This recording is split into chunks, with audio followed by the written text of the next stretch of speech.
Hey guys, in this video, let's take a look at a Lora that can help you transfer camera motion from any video into LTX 2.3 image to video generation. Let's get started. This Lora is called Lora Cameraman V2.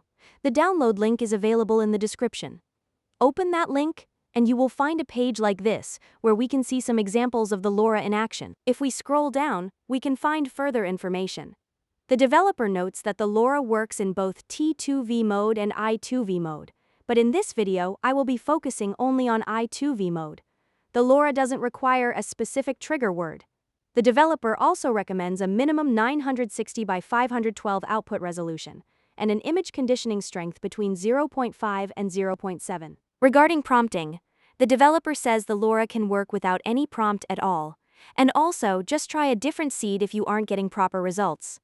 Sometimes, it's also helpful to describe the camera motion.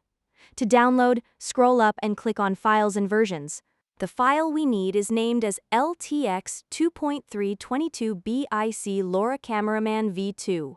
Download it, place it inside the Lora's folder of ComfyUI, and let's switch over to ComfyUI. Here, I've already built a workflow, which you can download from the description. In this workflow, I will be using the LTX 2.3 dev model with a distilled Lora set to a strength value of 0.7. In the next Load Lora node, I have loaded the Cameraman V2 Lora, and its strength will be 1.0. Next, we have the Import Media group.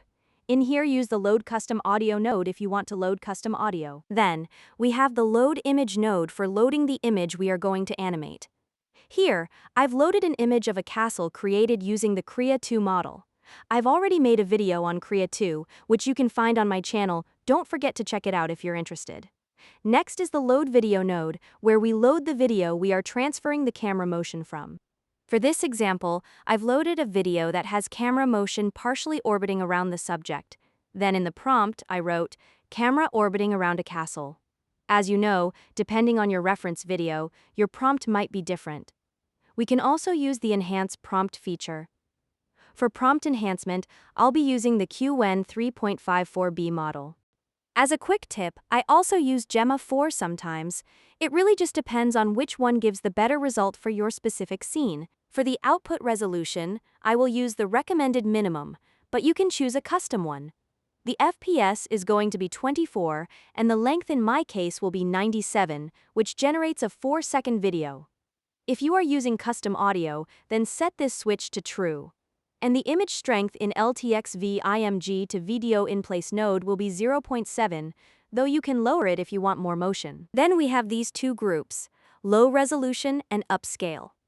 The low resolution group generates the initial video, which is then upscaled using an upscale model. The image strength in the LTX VIMG to video in place node will also be 0.7. The seed will be random, and for the sampler, I'll be using Euler Ancestral CFG++. Since most of these settings are similar to my other workflows, let's skip checking every node, hit run, and see the results. The generation is completed, so let's take a look at it.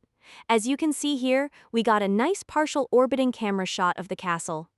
LTX 2.3 and the Lora did a pretty good job. Now, let's try one more test. I'm going to choose an image of a man doing parkour over buildings. Then, let's select a different video containing a different camera movement. Now, let's write a prompt. I'm going to type "a man running over buildings," and let's run the workflow. Okay, here is the result I got, and the camera movement is copied very well. The only thing that is slightly off is the man running. I think I would need to rewrite the prompt to fix his motion. But since the purpose of this video was to show you the Lora, I am going to skip that step for now. Overall, I think this is a great Lora that you should definitely try with LTX 2.3. Tell me what you think in the comments. Thanks for watching. I'll see you soon with another video, and don't forget to like, share, and subscribe.